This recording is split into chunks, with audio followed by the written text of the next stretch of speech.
जय हिंद दोस्तों, मैं मनदीप आप सभी का यूपी पीसीएस मेन 2023 की जो हमारे डिस्कशन चल रहा है उस सीरीज में यहाँ पर स्वागत करता हूँ। दोस्तों जीएस 1, 2, 3 हमने डिस्कशन ऑलरेडी कर लिया है। अभी हम लोग के सामने यहाँ पर जीएस पेपर 4 अवेलेबल है। ध्यान से देखिएगा, जीएस पेपर 4 एथिक्स का जो पूरा पेपर होता है उसमें ना हम सभी लोगों की हालत बहुत टाइट रहती है। मैं बता रहा हूं कि बहुत सारे ऐसे एस्पिरेंट होते हैं जिनके पास ना तो एथिक्स का कोई फिक्स सोर्स होता है कि एथिक्स की प्रिपरेशन की कहां से जाए, एथिक्स की तैयारी कहां से किया जाए। मार्केट में जो कुछ क्लासेस अवेलेबल हैं एथिक्स के लिए, जिनकी क्लास की ड्यूरेशन इतनी लंबी होती है ना कि वो कुछ समझ में नहीं आती है। एथिक्स की जो मार्केट में बुक भी अवेलेबल है वो बुक भी ऐसी रहती है कि वो पढ़ने में उसके जो टर्म्स और टर्म्स ही समझ में नहीं आते। तो एथिक्स का सोर्स रखा क्या जाए, एथिक्स की तैयारी कहां से की जाए, इसका एक बहुत जनरल सा डाउट सबके मन में यहां पर रहता है। आज हम लोग इस पूरे पेपर के माध्यम से इस बात को समझने का प्रयास करेंगे कि एथिक्स के पूरे पेपर में जो क्वेश्चंस आए उन क्वेश्चंस का सोर्स क्या है। जैसे आपने देखा था ना, जीएस पेपर 3 के अंतर्गत हमने इस बात को एनालिसिस किया था कि कितने क्वेश्चन प्रीवियस ईयर से रिपीटेड आए थे, कितने क्वेश्चन सिलेबस को मैच कराते हुए पूछे गए थे। सेम काम हम लोग जीएस पेपर 4 में भी यहां पर करेंगे ताकि एटलीस्ट आप लोगों को यह बात समझ में आए कि प्रीवियस ईयर क्वेश्चन कितना इंपॉर्टेंट है। और केवल यूपी पीसीएस का प्रीवियस ईयर इंपॉर्टेंट नहीं है, यूपीएससी का प्रीवियस ईयर भी यहां पर बहुत इंपॉर्टेंट है। मैं आप लोगों को एक काउंट करा करके दिखाता हूं कि कितने क्वेश्चन यूपीएससी के पीवाईक्यू से रिपीटेड पूछे गए हैं। ध्यान दीजिएगा, आप लोग सोच में पड़ जाओगे, सर यूपीएससी का पेपर देख रहे हैं कि यूपी पीसीएस का देख रहे हैं। यूपी पीसीएस के मेंस के पेपर में जो पेपर 4 होता है वहां पर जनरली ऐसा होता है कि उसके क्वेश्चन जो होते हैं ना वो यूपीएससी के प्रीवियस ईयर के प्रश्न पूछे जाते हैं। अभी तो इस बार जो केस स्टडी पूछी गई, मैं आप लोगों को पहले केस स्टडी ही दिखाता हूं। ध्यान दीजिएगा, देखिए अब यहां पर देखो क्वेश्चन नंबर 15 एक केस स्टडी है। केस स्टडी कहता क्या है, ध्यान समझिएगा। कह रहा है कि जो राजीव है वो एक आइडियलिस्ट है, वो एक आदर्शवादी है। ठीक है, वो किस बात में बिलीव करता है? बिलीव इस बात में करता है कि service to humanity is the service to God, मतलब कि मानव सेवा ही नर सेवा नारायण सेवा, इस बात में वो बिलीव करता है। ठीक है, एक दिन क्या हुआ कि वह सरकारी नौकरी के लिए साक्षात्कार देने जा रहा था। ठीक है, एक दिन क्या हुआ कि वह सरकारी नौकरी देने के लिए साक्षात्कार देने जा रहा था। जैसे मानो आपका मेंस निकल चुका है, आप इंटरव्यू देने के लिए जा रहे हो, उस समय की बात है। उसने सड़क पर एक व्यक्ति को गंभीर रूप से घायल अवस्था में देखा जो सहायता मांग रहा था। कोई सहायता के लिए वहां पर अवेलेबल नहीं था। राजीव उस घायल व्यक्ति को लेकर के हॉस्पिटल जाता है और उसके जीवन की रक्षा करता है। ठीक है, गुड सैमरिटन की जो भूमिका है उसको यहां पर राजीव निभा रहा है। क्योंकि वो आइडियलिस्ट है, वो इस बात में बिलीव करता है भाई कि नर सेवा नारायण सेवा, तो नर की सेवा बहुत जरूरी है। इंटरव्यू तो क्या यार फिर से मिल जाएगा, उसको इस बात में बिलीव है। ठीक है, कोई अब चूंकि वो उस व्यक्ति को लेकर के हॉस्पिटल गया जबकि उसको इंटरव्यू देने जाना था, तो उसकी जो गवर्नमेंट जॉब लगने वाली थी वो जॉब यहां पर नहीं लग पाई। अब इस पूरे केस स्टडी में राजीव का जो डिसीजन है उस डिसीजन पर, उस पूरे सर्कमस्टेंस पर आपको कमेंट यहां पर करना है। ये केस स्टडी पूछी गई है। क्या आपको रिकॉल कर रहा है? अगर आपने प्रीवियस ईयर क्वेश्चन को कभी देखा होगा तो ये क्वेश्चन आपको एग्जैक्टली रिकॉल किया होगा प्रीवियस ईयर से। मैं आपको काउंट कराता हूं, देखो कैसे। ये सेम प्रश्न यूपी पीसीएस 2020 में पूछा गया है। ठीक है, यूपी पीसीएस 2020 में नहीं, एक सेकंड रुकिए, मैं आप लोगों को सोर्स एग्जैक्टली बता देता हूं। ठीक है, मैंने यहां पर नोट भी किया हुआ है। यूपी पीसीएस की 2019 के पेपर में ये प्रश्न एग्जैक्टली यहां पर पूछा गया। ठीक है, 2019 में ये प्रश्न पूछा गया है। तो आप कहोगे सर ये तो यूपी पीसीएस का प्रश्न रहा, इसमें यूपीएससी की भूमिका क्या है? भाई जब ये यूपी पीसीएस 2019 में पूछा गया था उससे 2 साल पहले यूपीएससी ने 2017 में सेम प्रश्न अपने यहां पर पूछा हुआ था। बात समझ लो आप लोग। एक केस स्टडी इस बार के पेपर में आई है, वो केस स्टडी सबसे पहले 2017 में यूपीएससी ने पूछी थी, उसके बाद 2019 में यूपी पीसीएस ने उसको रिपीट किया था और फिर से 2023 में यूपी पीसीएस ने उसको यहां पर रिपीट किया हुआ है। तो केस स्टडी, एक ही केस स्टडी पूरे पेपर में आई है जिसके लिए आप लोग बहुत परेशान है। तो ये केस स्टडी को कैसे सॉल्व किया जाए, कैसे समझा जाए, और उसका सॉल्यूशन यहां पर आप लोग देखो कितना ईजी है यहां पर। ठीक है, क्योंकि अगर आपने प्रीवियस ईयर क्वेश्चंस की प्रैक्टिस की होती, अगर आपने यूपीएससी का प्रीवियस ईयर लगाया रहता, आपने यूपी पीसीएस के प्रीवियस ईयर लगाए रहते, तो आपके ये क्वेश्चन बहुत इजीली अटेम्प्ट हो जाता है। एटलीस्ट आपको आइडिया रहता।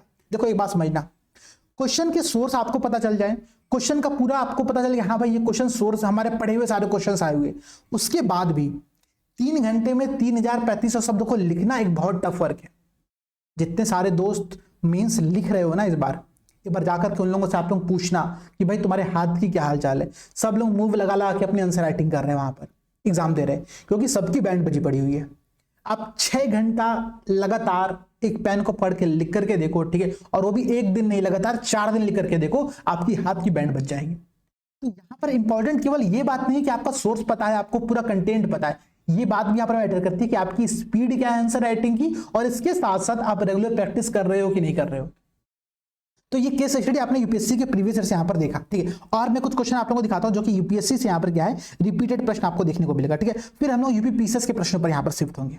देखो पहला प्रश्न अगर हम यहाँ पर देखते हैं, चलो मैं लाइन से बढ़ते हैं, पहला प्रश्न जो देखते हैं, पहला प्रश्न क्या कह रहा है, मोरल इनसाइट की बात कर, नैतिक अंतर्दृष्टि की बात कर कि what do you understand by the moral insight, how does it help in the moral situation in the civil servant. जो एथिकल डायलेमा की कंडीशन सिविल सर्वेंट के सामने आती है, जो लोक सेवक होते हैं उनके सामने लगातार ऐसी कंडीशंस आती है जहां पर उनको कोई एथिकल डिसीजन लेना रहता है, उस कंडीशन में मोरल इनसाइट, नैतिक अंतर्दृष्टि, ये क्या करता है। देखो मोरल इनसाइट है क्या, मोरल कंपास की तरह कार्य करता है, ठीक है। कंपास जो होता है आपको डायरेक्शन दिखाता है, मोरल कंपास क्या होता है, आपको नैतिक रूप से सही डायरेक्शन यहाँ पर दिखाया जाता है। तो मोरल इनसाइट आपकी वही बात होती है। इसको कभी कभी हम लोग अंतरात्मा की आवाज के तौर पर भी समझते हैं, ठीक है। वही सेम अर्थ यहाँ पर निकल के आता है और प्रश्न आप लोग सामने ये दिया हुआ है, ठीक है। ये प्रश्न मुझे नया लगा, ठीक है, प्रीवियस में मुझे कहीं भी ये प्रश्न देखने को नहीं मिला, तो प्रश्न अच्छा लगा ये, ठीक है। क्वेश्चन नंबर सेकंड देखो। अच्छा क्वेश्चन नंबर सेकंड का जो पैटर्न है, इस पैटर्न पर यूपी पीसीएस कई बार प्रश्न पूछता है, हर साल लगभग प्रश्न पूछता है। जैसे पिछले साल भी इस पैटर्न पे प्रश्न पूछा गया था जहां पर कुछ वैल्यूज के बारे में कहा गया था और कहा गया था इन वैल्यूज का, ठीक है, प्रासंगिकता का परीक्षण करिए, ठीक है। जो लास्ट ईयर प्रश्न पूछा गया था वो समर्पण और जवाबदेहिता पर था। इस बार जो प्रश्न पूछा है वो स्पिरिट ऑफ सर्विस मतलब सेवा भाव और करेज ऑफ फर्म कन्विक्शन, दृढ़ विश्वास का जो साहस है उस पर यहां पर प्रश्न पूछा गया, ठीक है। तो इस बार क्या करना है कि लोक सेवक के लिए इन दोनों वैल्यूज की प्रासंगिकता क्या है, रिलेवेंस क्या है, इस पर आप लोगों को कमेंट यहां पर करना है, ठीक है। शॉर्ट आंसर का प्रश्न है, 8 नंबर का आप लोगों का प्रश्न है, 4 से नंबर दोनों पर आप लोगों को यहां पर अलॉट होगा, ठीक है। अब देखो भाई, अच्छा जनरली जब ऐसे प्रश्न आपके सामने आते हैं ना, आपको यहां पर एग्जाम्पल्स ऐड करने पड़ते हैं, ठीक है। आपको कुछ ऐसे एग्जाम्पल्स ऐड करने पड़ते हैं कि कोई ऐसे सिविल सर्वेंट का आप एग्जाम्पल दो जिसने स्पिरिट ऑफ सर्विस दिखाते हुए, इसने सेवा भाव दिखाते हुए कुछ बहुत अच्छे कार्य किए हुए, ठीक है। बहुत सारे ऐसे सिविल सर्वेंट होते हैं, ठीक है। कुछ ऐसे सिविल सर्वेंट का नाम बताओ जो कि करेज ऑफ फर्म कन्विक्शन को यहाँ पर दिखाते हैं, कि दृढ़ विश्वास का साहस दिखाते हैं। कई सारे आप आईपीएस अधिकारी का नाम बता सकते हो यहाँ पर जिनकी या तो हत्या कर दी गई, ठीक है, जिन्होंने करप्शन रोकने का प्रयास किया, उनके साथ कुछ ना कुछ बुरा हो गया, ठीक है, उनका ट्रांसफर करा दिया गया। तो ऐसे कुछ एग्जाम्पल्स यहाँ पर आप लोग कमेंट कर सकते हो साथ साथ में, ठीक है। एग्जाम्पल्स पूरे एथिक्स के पेपर में बहुत इंपॉर्टेंट होते हैं। इसके अलावा क्वेश्चन नंबर 3 देखो, क्वेश्चन नंबर 3 ना आपको बहुत बार रिपीटेड क्वेश्चन देखने को मिलेगा, ठीक है। 2020 में यूपी पीसीएस ने भी ये प्रश्न, इस पर प्रश्न पूछा हुआ है, ठीक है। हम लोग की जो सृजन की आंसर राइटिंग होती है उसमें तो आपको ये प्रश्न कई बार देखने को मिलेगा। प्रश्न क्या कह रहा है, और सिलेबस में टू द पॉइंट यही एक पॉइंट है। पॉइंट क्या है वहां पर कि वैल्यूज के निर्माण में, मूल्यों के सृजन में परिवार, समाज और विद्यालय की भूमिका। ध्यान दीजिएगा, एकदम एग्जैक्टली ये टॉपिक है कि मूल्यों के निर्माण में परिवार, समाज और विद्यालय की क्या भूमिका। यहां पर जो प्रश्न पूछा गया है वो प्रश्न यहां पर आप लोगों का कह रहा है कि मूल्यों के निर्माण में परिवार और समाज की भूमिका का आप लोगों को विवेचना करना है। इससे पहले कि स्टेटमेंट भी दिया हुआ, स्टेटमेंट क्या कह रहा है कि जो चाइल्ड है, child learns values by what he observes around him. एक जो बालक होता है वो अपने चतुर्दिक जो देखता है उससे ही मूल्यों को सीखता है। जैसे एग्जाम्पल तौर पर, अच्छा एग्जाम्पल आपको ऐड करना पड़ेगा। कैसे एग्जाम्पल, जैसे मैं आपको एग्जाम्पल देता हूं, आप एग्जाम्पल दे सकते हो कि महात्मा गांधी जी ने अपने यहां पर जो अहिंसा, प्रकृति प्रेम, ऐसे जो विचार सीखे थे, ठीक है, उन्होंने जो झूठ ना बोलने का जो कॉन्सेप्ट सीखा था वो कहां से सीखा था, अपने पिताजी को देखते हुए सीखा था, ठीक है। ऐसे कॉन्सेप्ट आप लोगों को बताने कि भाई बालक कहां से सीख रहे। जैसे कि प्रेजेंट टाइम पर अगर मैं एग्जाम्पल दूं तो जैसे मानो आप एक बालक हो और आप अपने पिताजी के साथ रेगुलर स्कूल जाते हो गाड़ी के साथ, ठीक है, गाड़ी पर बैठ के आप स्कूल जाते हो। पिताजी जब आपके ट्रैफिक लाइट्स आपके सामने पड़ता है, आप उसको बहुत अच्छे से फॉलो करते हैं पिताजी, तो आप अपने पिता को देखते हुए इस बात को सीखते हो कि हाँ भाई मुझे भी ट्रैफिक लाइट फॉलो करनी चाहिए। तो बालक क्या सीख रहा है, बालक वही सीख रहा है जो उसके परिवार में, जो उसके समाज में, जो उसके स्कूल में हो रही है। तो आपको यहां पर एग्जाम्पल्स ऐड करने पड़ेंगे, ठीक है। एग्जाम्पल्स बेहद इंपॉर्टेंट है, ठीक है। तो ये बात बहुत क्लियर तौर पर समझना कि एग्जाम्पल्स आपको एथिक्स के पेपर में हर जगह पर देने रहते हैं। आपके वो एग्जाम्पल कुछ इंडिविजुअल भी हो सकते हैं, कुछ इनोवेटिव एग्जाम्पल जो आप क्रिएट कर सकते हो वो भी हो सकते हैं, और कुछ सिविल सर्वेंट के जो एग्जाम्पल होते हैं उनका भी आप लोगों को यहाँ पर जिक्र करना पड़ता है, ठीक है। अगला प्रश्न देखो, वैश्वीकरण के युग में राष्ट्रों के मध्य शांति और स्थिरता सुनिश्चित करने के लिए इंटरनेशनल एथिक्स एंड मोरालिटी की बात कर रहा है, ठीक है। अंतरराष्ट्रीय जो नैतिकता है उसकी यहाँ पर बात कर रहा है कि अंतरराष्ट्रीय नीति शास्त्र समय की एक मांग है, ठीक है, ताकि हम राष्ट्रों के मध्य में शांति और स्थिरता को सुनिश्चित कर सके। ये प्रश्न यहां पर दिया गया, इसकी आलोचनात्मक व्याख्या करनी है, मतलब कि अंतरराष्ट्रीय नीति शास्त्र की जो समय की मांग है इसके पक्ष में और थोड़ा सा इसके विरोध में कुछ स्टेटमेंट आप लोगों को यहां पर देने। तो ये प्रश्न आप लोगों से इस प्रकार से पूछा गया, ठीक है। आप इसमें रूसिया यूक्रेन की कॉन्सेप्ट डाल सकते हो, आप इसमें भारत पाकिस्तान का कॉन्सेप्ट डाल सकते हो, ठीक है। आप इसमें से बहुत है, भारत और कनाडा का भी जो विवाद चला आप उसे कॉन्सेप्ट यहाँ पर ऐड कर सकते हो। तो ऐसे कुछ माध्यम से आप इसके एग्जाम्पल्स कोट करते हुए आप इस आंसर को यहाँ पे कंप्लीट कर सकते हो। मैं फिर से कह रहा हूं, मैं आपको हर क्वेश्चन में कुछ कुछ एग्जाम्पल दे रहा हूं क्योंकि एग्जाम्पल्स बहुत इंपॉर्टेंट है।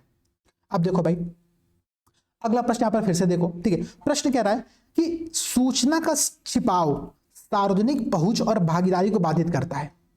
ठीक है, इंफॉर्मेशन को जब हम छिपाते हैं तो जो पब्लिक एक्सेस एंड इन्वॉल्वमेंट होती है लोगों की, उसको बाधित करता है। और आपको पता है कि डेमोक्रेसी में पब्लिक एक्सेस और इन्वॉल्वमेंट बहुत इंपॉर्टेंट है।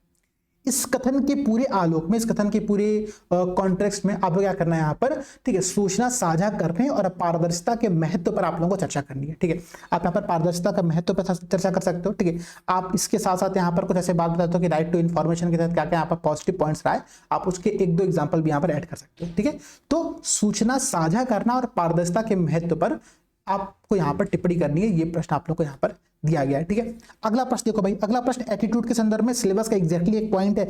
पॉइंट क्या कह रहा है यहाँ पर, प्रश्न क्या कह रहा है, कह रहा है कि describe various components of the attitude. Attitude आपके सिलेबस का एक पॉइंट, जब आप एटीट्यूड पढ़ते हो तो यहाँ पर आप कंपोनेंट्स ऑफ एटीट्यूड भी पढ़ते हो।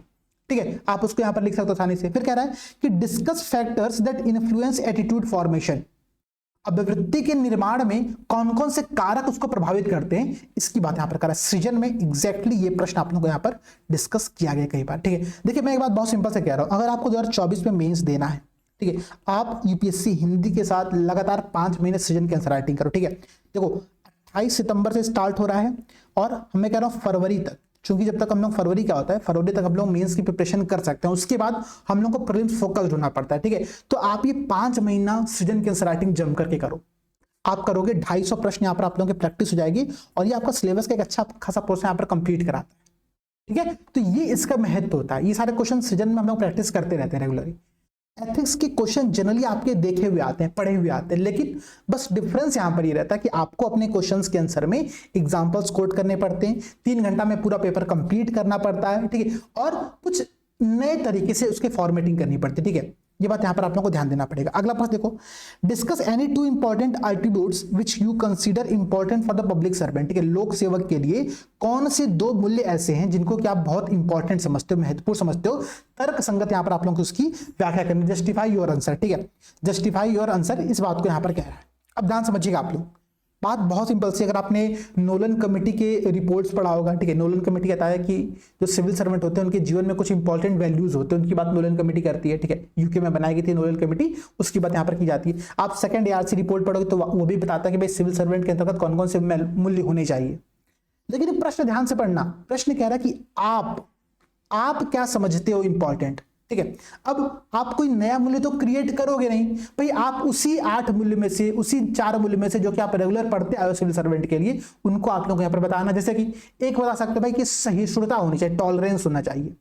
सिविल सर्वेंट ऐसा हो कि टॉलरेंस हो, सिविल सर्वेंट ऐसा हो कि वो लोगों के कन्विक्ट कर, लोगों के मतलब लोगों को प्रभावित कर पाए। ठीक है, सोशल इन्फ्लुएंस वो ले आ पाए लोगों के अंतर्गत। ठीक है, ये बहुत इंपॉर्टेंट बात है। तो ऐसे प्रश्न आप लोगों को देखने को मिलते हैं। ये प्रश्न मुझे लगता है कि जो 7वां प्रश्न है, कई बार ऐसे प्रश्न रिपीटेड आपको देखने को मिल जाएगा। ठीक है, बहुत सिंपल सा प्रश्न है। एग्जाम में क्या होता है ना, कई बार इससे पहले के पेपर में 2 नहीं, कई बार 4 मूल्य, कई बार 5 मूल्य, कई बार 10 मूल्य ऐसे पूछता है। ठीक है, तो आपको बस एक प्रश्नों की प्रैक्टिस यहाँ पर करनी है। ठीक है, ये बात आप लोग यहाँ पर देखना कि आप लोगों का स्ट्रक्चर जो होगा वो इस प्रकार से होगा।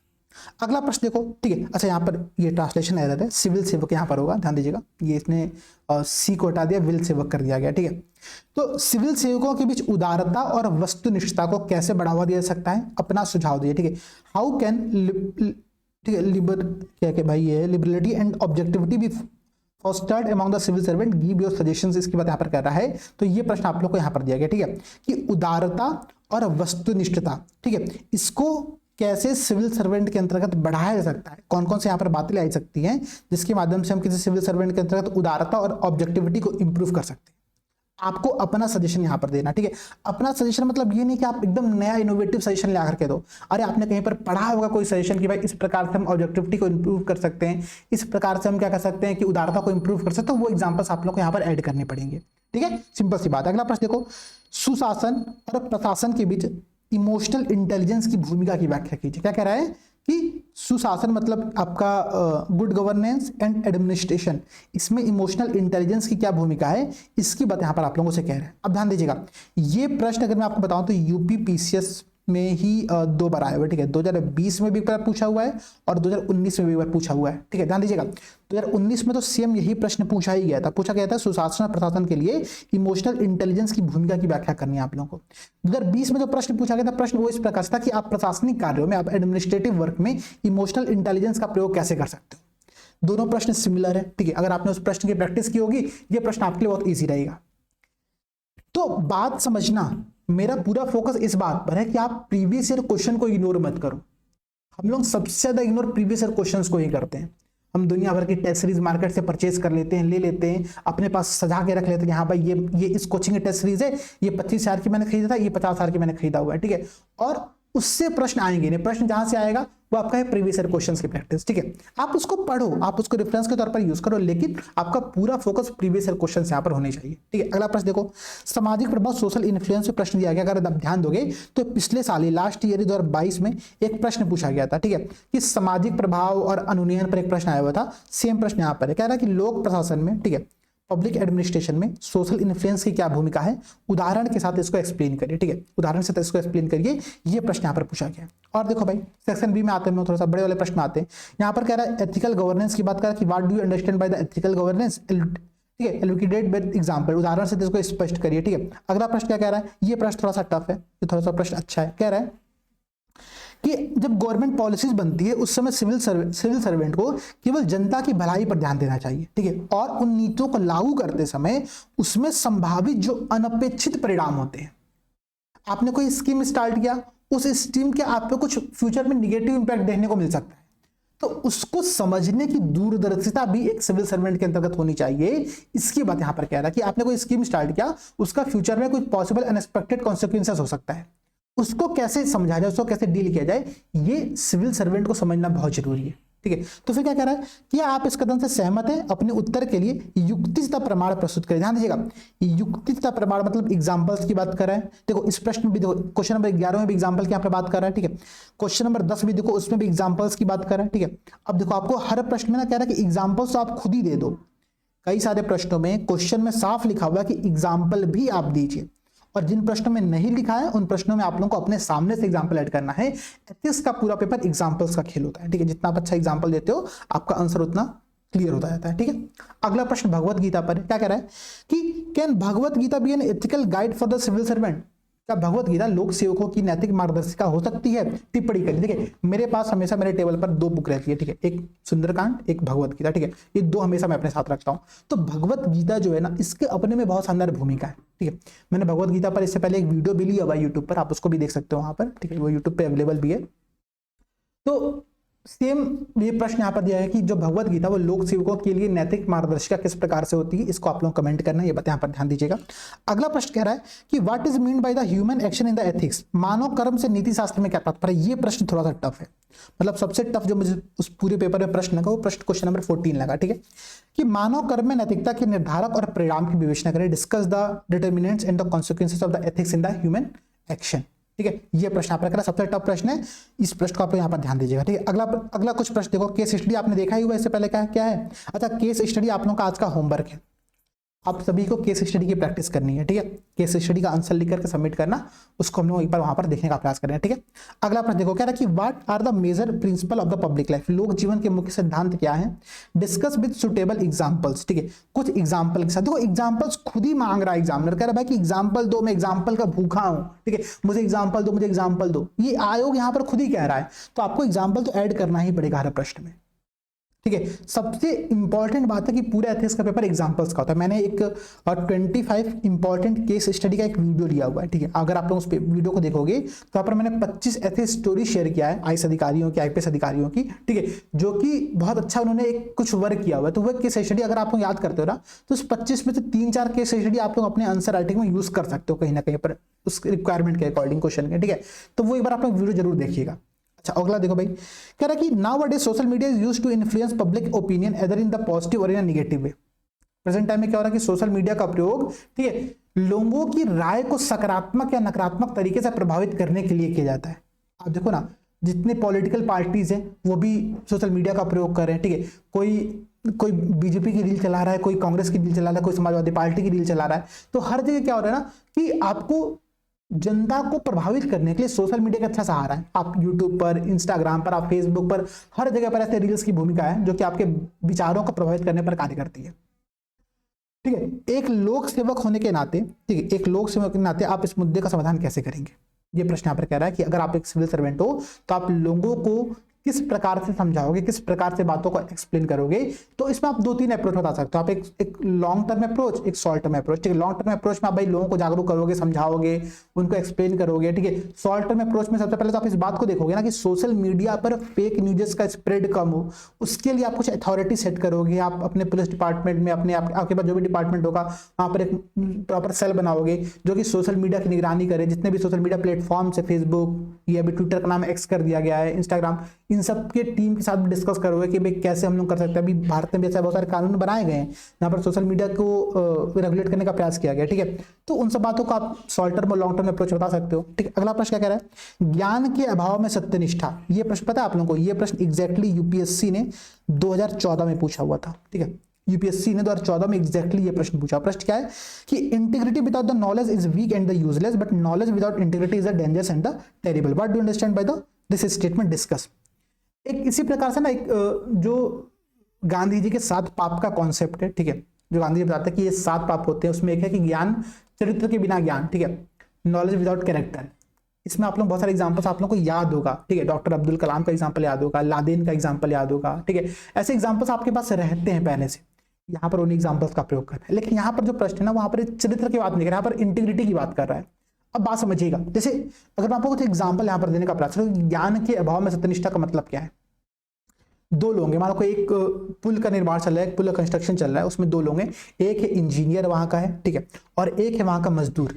अब जो मजदूर व्यक्ति है वो इंटीग्रिटी का पालक, बहुत सत्यनिष्ठ व्यक्ति है, मतलब उसको पता है कि मेरा काम है, मैं ईमानदारी से इस कार्य को संपन्न करूंगा, लेकिन उसके पास क्या है, ज्ञान नहीं है। ठीक है, बात समझिएगा, एक मजदूर है उसके पास इंटीग्रिटी, लेकिन उसके पास ज्ञान नहीं है। एक जो इंजीनियर है, ठीक है, उसके पास नॉलेज बहुत भयंकर है, उसको सब कुछ पता है, ठीक है, लेकिन उसके में इंटीग्रिटी नहीं है। मतलब क्या है कि ये व्यक्ति चाहेगा तो उस पुल का निर्माण, उस कंस्ट्रक्शन साइट का निर्माण बहुत खराब तरीके से कराएगा। इस व्यक्ति को, ये जो मजदूर व्यक्ति है, इसको ये इंजीनियर जो कहेगा उसको ये इसको फॉलो करेगा। इसके पास नॉलेज चूंकि है नहीं, तो सत्यनिष्ठा इसके पास बहुत कमजोर और बेकार है, कोई मतलब है नहीं सत्यनिष्ठा का। ये मजदूर इंटीग्रिटी रख करके भी क्या कर लिया, कुछ नहीं कर पाया।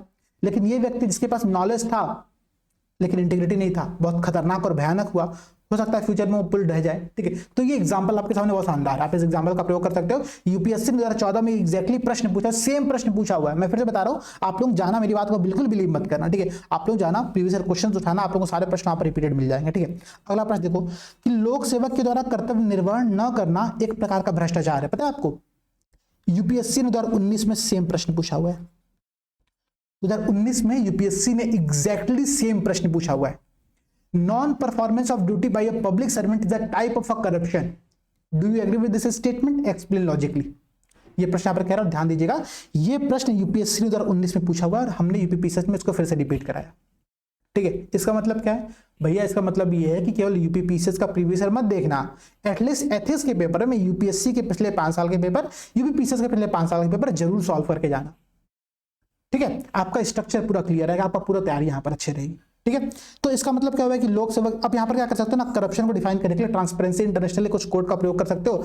बता सकते हो कि भाई जो पब्लिक सर्वेंट होता है वो ड्यूटी जब फॉलो नहीं करते तो भी करप्शन ही कहलाता है। ट्रांसपेरेंसी इंटरनेशनल ऐसे डिफाइन करता है। आप उसके यहाँ पे कुछ लॉजिकल एक्सप्लेनेशन देते हुए अपने आंसर को यहाँ पर क्लियर कर सकते हो। ठीक है, अगला प्रश्न देखो, कह रहा है कि उन रणनीतियों का वर्णन करें जो सिविल सेवक परिवर्तन के प्रति प्रतिरोध को दूर करने के लिए नियोजित कर सकते हैं और नई नीतियों तथा पहलों का समर्थन करने के लिए हितधारकों को प्रभावी ढंग से राजी कर सकते हैं। ठीक है, ये भी प्रश्न थोड़ा सा टफ है, ठीक है, लेकिन अच्छा प्रश्न है, आप लोग उसको बहुत सिंपली लिख सकते हो, अटेम्प्ट कर सकते हो। अब ध्यान दीजिएगा, ये 20 प्रश्न है। इन 20 प्रश्नों में से आपने देखा कि question number 18, question number 19 UPSC का रिपीटेड है, क्वेश्चन नंबर 15 पे आप लोगों का यूपीएससी का रिपीटेड है। ठीक है, इसके अलावा अगर आप यहाँ पर ध्यान दोगे, ठीक है, तो अब जैसे ये सब प्रश्न तो यूपीपीएससी का रिपीटेड है, ये दोनों प्रश्न यूपीपीएससी का रिपीटेड है, हमने डिस्कस भी किया अभी। ठीक है, इसके अलावा आप देखो यहाँ पर तो यूपीएससी के कुछ प्रश्न और ऐसे हैं जो कि यूपीएससी में से पूछे गए, जैसे क्वेश्चन नंबर 3 और क्वेश्चन नंबर 2। अब बात समझिएगा, मेरा कुल मिला कर के कहना आप लोगों से ये है कि अगर आप जीएस की प्रिपरेशन करते हो, ठीक, अगर आप यूपीएससी यूपीपीएससी निकालना चाहते हो, तो इस बात को समझना कि पेपर में कोई डिफरेंस नहीं है। पेपर है, क्वेश्चंस में कोई डिफरेंस नहीं है, बट डिफरेंस क्या है कि यूपीएससी में क्वेश्चंस का जो नेचर तो बहुत थोड़ा टफ होता है। ठीक है, जीएस 1, 2, 3 में तो क्वेश्चन शायद रिपीट नहीं करते हैं, लेकिन जीएस पेपर 4 में आप देखोगे तो यूपीएससी के बहुत सारे प्रश्न यूपीपीएससी में रिपीट करते हैं। आपके सामने इस पेपर में 3 से 4 प्रश्न तो मैंने आपको एग्जैक्टली ईयर वाइज यहाँ पर बताया है, बाकी हो सकता है बहुत सारे प्रश्न मुझे भी रिकॉल ना हो, भाई मैं सारे यूपीएससी के प्रश्न रट के तो बैठा नहीं हूँ, हाँ क्योंकि रेगुलर में प्रैक्टिस करते रहते, देखते रहते कि हाँ भाई ये क्वेश्चन यूपीएससी में आया हुआ, तो हमको याद रहती हैं चीजें। लेकिन अब आपका काम बनता है कि आप इस पूरे प्रश्न पत्र को प्रीवियस ईयर पेपर से मिलाओ, देखो कि कौन से प्रश्न कहाँ से आए हुए और अपनी प्रिपरेशन उस डायरेक्शन में करो। देखो एथिक्स प्रिपरेशन का मैं आपको सिंपल सॉल्यूशन दो बताऊंगा। एक सॉल्यूशन ध्रुव बैच में एथिक्स की जबरदस्त क्लास हो रही है, ठीक है, 2 अक्टूबर से बैच स्टार्ट हो रहा है, आप उसके एक बार वहां पर ध्रुव बैच की इंक्वायरी कर सकते हो, देख सकते हो। इसके अलावा सृजन के थ्रू आप आंसर राइटिंग की प्रैक्टिस कर सकते हो, और ये दोनों ही बैच आपके एथिक्स और बाकी जीएस पेपर के लिए बेहद इंपॉर्टेंट है, ठीक है। बाकी ये पूरा पेपर में आपको सबसे टफ प्रश्न कौन सा लगा आप लोग कमेंट में बताना। सभी को जय हिंद, जय भारत।